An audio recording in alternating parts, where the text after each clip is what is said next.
வணக்கம். குருக்ஷேத்திர போர்க்களத்துல ஒரு மாபெரும் வீரன் அர்ஜுனன் தன் சொந்தக்காரங்களே எதிர்த்து போர் செய்ய முடியாம தவிக்கிறான். அந்த நேரத்துல பகவான் ஸ்ரீ கிருஷ்ணர் அவனுக்கு கொடுத்த அறிவுரை தான் பகவத்கீதா. அதுல க்ஷத்ரிய தர்மத்தை பத்தி அவர் சொன்ன முக்கியமான சில விஷயங்களை தான் நாம இப்போ பார்க்க போறோம். வாங்க இந்த ஞான பயணத்தை ஒன்னா ஆரம்பிக்கலாம். முதல்ல அர்ஜுனனோட மனநிலை என்னன்னு பாப்போம். அப்புறம் ஒரு க்ஷத்ரியனா கடமைய செஞ்சா என்ன நன்மை, செய்யலனா என்ன விளைவுகள்னு கிருஷ்ணர் எப்படி விளக்குறாருன்னு பார்க்கலாம். கடைசியா இதுல இருந்து நமக்கு கிடைக்கிற செய்தி என்னன்னு தெரிஞ்சுக்கலாம். யோசிச்சு பாருங்க, ஒரு மிகப்பெரிய யுத்தம் தொடங்க போகுது. ஆனா அந்த போரோட ஹீரோவான அர்ஜுனன் தன்னோட காண்டீவத்தையே கீழே போட்டுறான். ஏன்னா எதிர்த்தரப்புல நிக்கிறதெல்லாம் அவனோட தாத்தா, குரு, சொந்தக்காரங்க. இத பார்த்துட்டு அவனுக்கு மனசு உடைஞ்சு போயிடுது. இந்த மாதிரி ஒரு தர்ம சங்கடமான சூழ்நிலையில தான் கீதையின் ஞானம் பிறக்குது. அர்ஜுனன் இப்படி குழம்பி நிக்கிறத பார்த்த கிருஷ்ணர் முதல்ல அவனோட உணர்ச்சிகளை எல்லாம் கொஞ்சம் ஓரமா வச்சுட்டு ஒரு க்ஷத்ரியனோட கடமை என்னங்கிறத ஞாபகப்படுத்துறாரு. கடமையை செஞ்சா கிடைக்கிற பெருமையையும் புகழையும் சொல்லி அவனை மறுபடியும் உற்சாகப்படுத்த முயற்சி பண்றாரு. பகவத்கீதையில 2வது அத்தியாயத்துல 31வது ஸ்லோகத்திலிருந்து கிருஷ்ணரோட வாதம் தொடங்குது.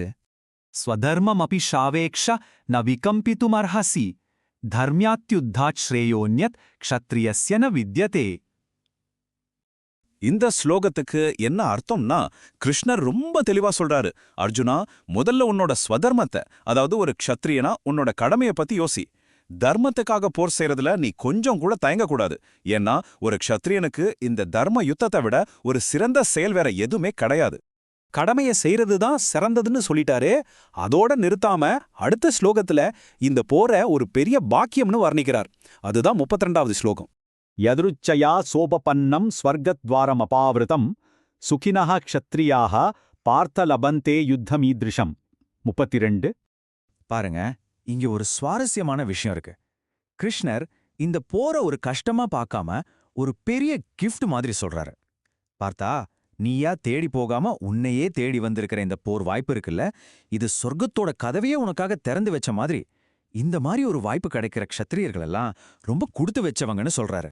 சரி, கடமையை செஞ்சா சொர்க்கம்னு சொல்லியாச்சு. ஒருவேளை அர்ஜுனன் எனக்கு இது வேணான்னு சொல்லிட்டா, போரிட மறுத்தா என்னாகும்? அதையும் கிருஷ்ணர் விட்டு வைக்கல, ரொம்ப தெளிவா விளக்குறாரு. இப்போ கிருஷ்ணரோட பேச்சோட டோனே மாறுது.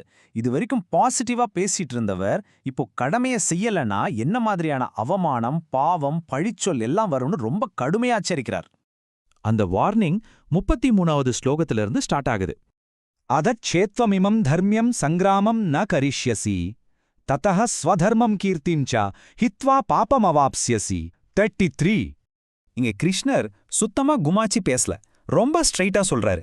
நீ ஒருவேளை இந்த தர்ம யுத்தத்துல கலந்துக்காம பின்வாங்கினேன்னு வச்சுக்கோ, 2 விஷயம் நடக்கும். 1, உன்னோட கடமைய செய்யாத பாவம் உனக்கு வந்து சேரும். 2, இத்தனை நாளா நீ சம்பாதிச்ச அத்தனை பேரும் புகழும் ஒரே நிமிஷத்துல போயிடும். புகழ் போறது மட்டும் இல்ல, அதை விட ரொம்ப மோசமான ஒண்ணு நடக்கும்னு அடுத்த ஸ்லோகத்துல, அதாவது 34வது ஸ்லோகத்துல சொல்றாரு.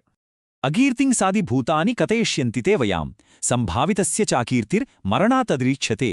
34. இது ரொம்ப ரொம்ப பவர்ஃபுல்லான ஒரு ஸ்லோகம். கிருஷ்ணர் சொல்றாரு, மக்கள் உன்னோட கோழைத்தனத்தை பத்தி இன்னைக்கு மட்டும் இல்ல, காலம் முழுக்க பேசுவாங்க. உன்ன மாதிரி ஒரு மரியாதைக்குரிய பெரிய வீரனுக்கு இந்த அவமானங்கிறது சாகிறத விட கொடுமையானது. யோசிச்சு பாருங்க, ஒரு வீரனுக்கு மரணம் ஒரு பெருமை, ஆனா அவமானம் அது மரணத்தை விட மோசமான ஒரு நிலை. கடைசியா இந்த வாதத்தோட உச்சகட்டமா மத்த பெரிய வீரர்கள் எல்லாம் உன்னை எப்படி பாப்பாங்கன்னு 35வது ஸ்லோகத்துல சுட்டி காட்டுறாரு. பயாத்ரணாது பரதம் மம்ஸ்யந்தே த்வாம் மகாரதாஹ ஏஷாம் சத்வம் பகுமதோ பூத்வா யாஸ்ய சிலாகவம். 35. இங்கே கிருஷ்ணர் ரொம்ப பிராக்டிக்கலா பேசுறாரு. துரோணர், பீஷ்மர் மாதிரியான மகாராதர்கள் எல்லாம் நீ ஏதோ கருணையில போற விட்டு போறேன்னு நினைக்கவே மாட்டாங்க. அவங்க என்ன நினைப்பாங்க தெரியுமா?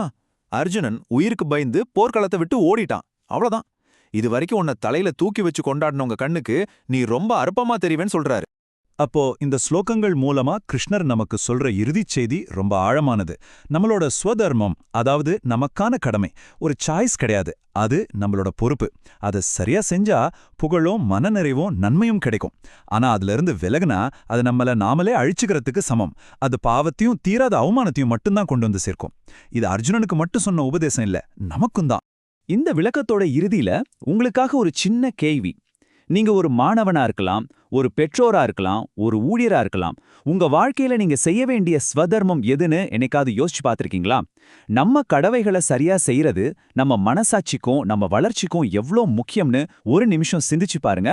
இந்த ஆழமான சிந்தனையோட இந்த விளக்கத்தை நாம நிறைவு செய்றோம். இது மாதிரி இன்னும் நிறைய ஞான புதையல்களை தெரிஞ்சுக்க நம்ம ஞான கோஷ் சேனலோட இணைஞ்சிருங்க. பார்த்ததற்கு நன்றி. ஞானகோஷ் ஒரு பன்மொழி சேனல். இங்க நாங்க ஆங்கிலம், ஹிந்தி, மராத்தி, தமிழ், பெங்காலி மொழிகள்ல ஆன்மீக ஞானத்தை பகிர்ந்துக்கிறோம். இன்னும் பல முக்கிய மொழிகள்லயும் சீக்கிரமே வரப்போகுது.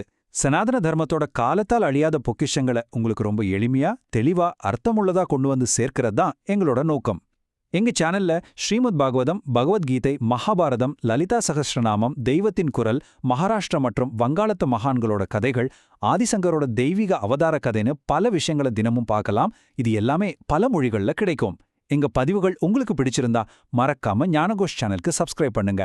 அப்போதான் நாங்க தினமும் போடுற வீடியோக்கள் உங்களுக்கு உடனே வந்து சேரும். இந்த தெய்வீக ஞானத்தை உங்க குடும்பத்தினர், நண்பர்கள் எல்லாரோடையும் லைக் பண்ணி ஷேர் பண்ணுங்க. வாங்க எல்லாரும் சேர்ந்து சனாதன தர்மத்தோட ஒளியா பிரகாசமா வச்சுக்கலாம்.